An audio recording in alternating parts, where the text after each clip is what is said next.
reading all of Eden by FREI live on Facebook and on YouTube.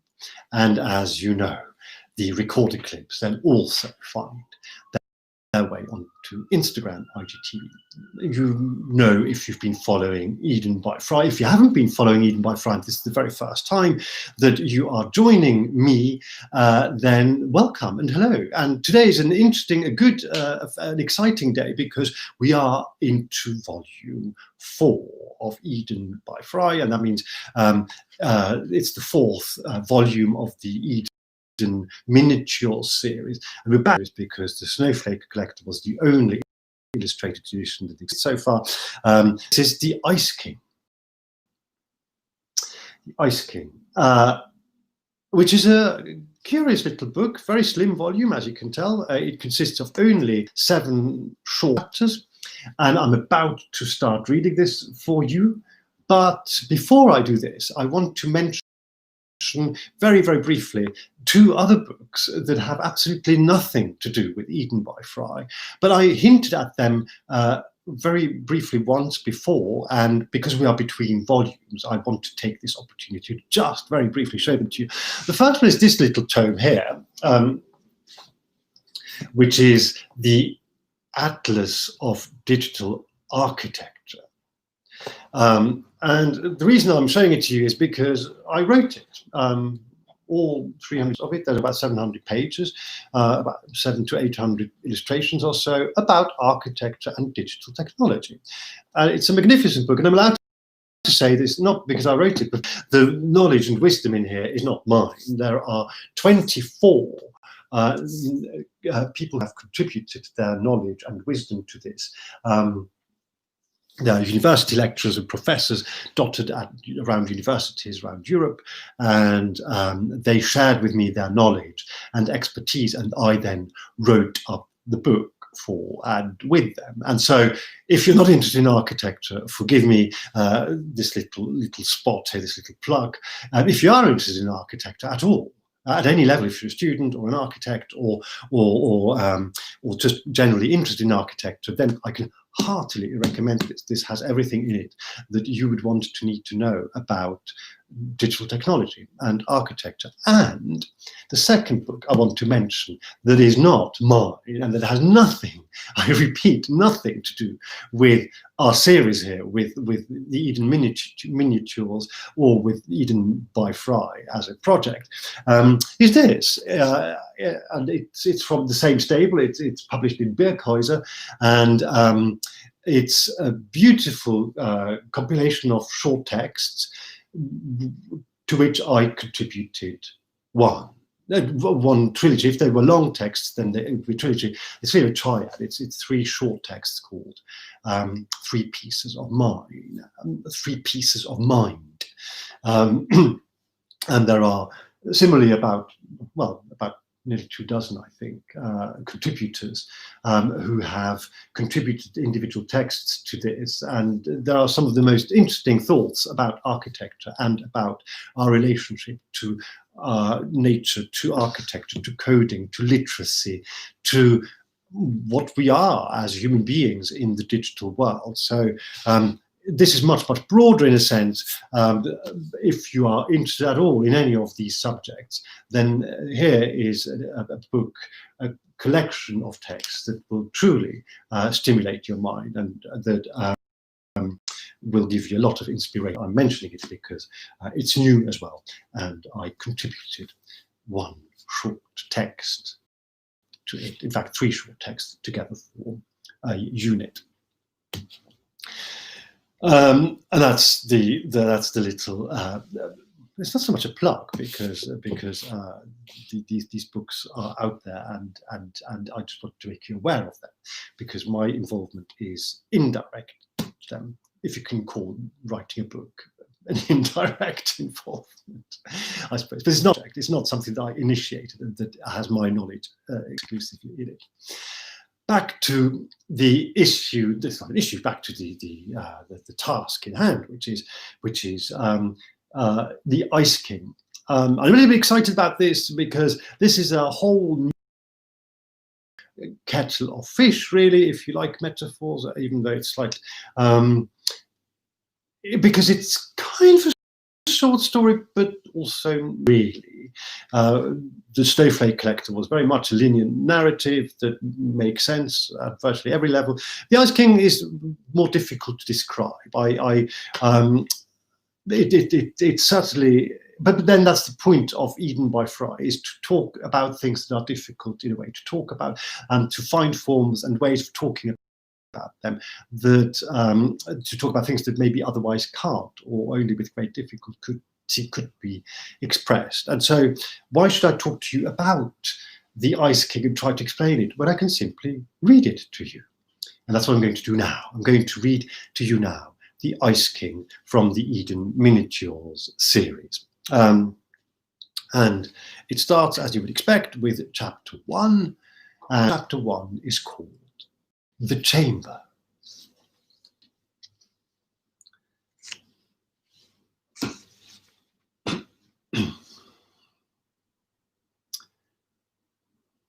Deep inside the glacier lives the Ice King, subtle and soft. His skin is aglow with the cold and unbelievably soft. He should be milky white, but there's an olive tint to his hue. And no sooner do I see him than I want to touch him. Without gesture or words, he demurs. He wears no clothes, but it is clear that he's warm. He's in his element. He is the Ice King, and he doesn't beckon or smile. He stands at the end of the hall that is lined with blue, sheened green walls of ice. They look soft, insubstantial, but they are hard as stone. Centuries of gravity have worked them into solid rock. I close my eyes for a moment. The smell of the ice is clean and pure. I slowly move towards him, and as each step is heavier with uncertain awe, my head gets lighter. I realize for him, I'll have to all or nothing. Already I am sensing that heat, and I'm 20, 30 feet from him yet. There, at the end of the hall, tall with ice and nothing else, is a gateway, a passageway in which he stands.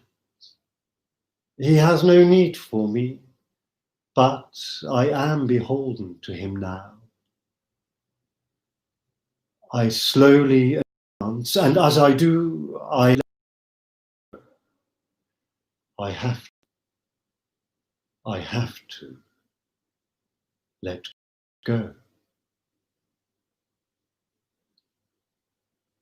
I half expect servants to take off my coat and my woolly hat, but there are no servants and no attendants. There is only he, and he looks at me, unsmiling, but kind. He is ageless, of course. He is dark-eyed and strong. The Ice King waits for me to come to him. He knows that I must. For a moment, I'm tempted to look back, what's behind me, to confirm that this is the path I have. But something tells me it's too late for that now. Now there is only forward. And so the snowfield, the mountain, the moon, the cavernous void of the night, the narrow, low gap that I happened upon, and through which, more curious ever than brave, I had entered, fall away by this wayside and become immaterial. There is no echo in the glacier and no breeze. There is no, and so there's no smoke. There is air, and the air is still. Cold as it is, it doesn't move. It envelops me, and so it feels warm. The Ice King knows that I am now in his power, and he turns and walks ahead. I follow.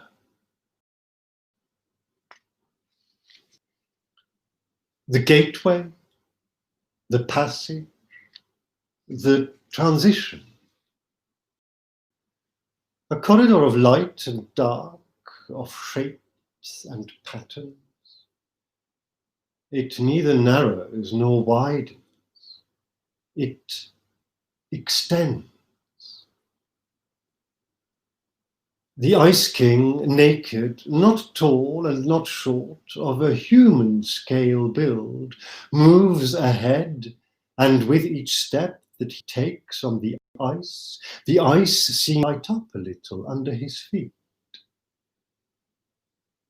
It may do so in my imagination. It may just be a reflection. There is no other life in here, only he and I. And there's the light that plays on us, on our bodies, our faces, our minds. Deeper into the glacier we go, and the deeper we go, the closer the corridor through which we pass must become, but get lower, only narrower, until it is possible just to walk in a line, just about, without your arms or your shoulders touching the walls, if you go slowly, that is, cautiously, but determined, dead straight. He walks ahead of me, and I follow closely. I feel the warmth of his body, and the icy walls look as though they glowed each step as he passes. It may just be my imagination, maybe a reflection. Every surface is smooth, but not flat. The curvatures of natural ice, undulation. We arrive in the chamber. The chamber is empty and neither dark nor bright. There is a greenish, whitish, bluish light that comes from all directions at once, and in the middle of the chamber is a large elevation where the ice rises to knee level just. Is this?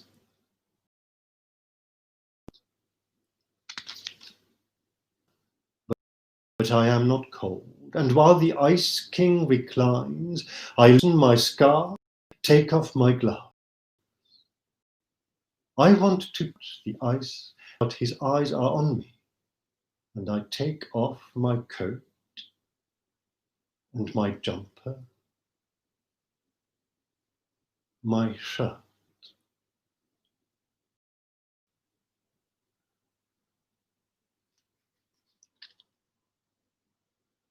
And that is all there is for today. That's it. We're into the Ice King now. This was chapter 1 of the Ice King. It continues on Wednesday. Today is Monday. So if you're watching this in real time or very close to real time, then I shall see you, if you like, again in 2 days' time on Wednesday at 6 p.m. London time, 1 p.m. EST, New York time. Make of this what you will. And if I see you any other time, if you watch this in your own sweet time, then see you whenever you have the time to join me again as we continue our journey into Eden by FREI with the Ice King Volume 4. Till then, take good care of yourself and have a lovely week and or weekend if that falls into the in-between time. Love and let love, and see you very soon. Bye-bye.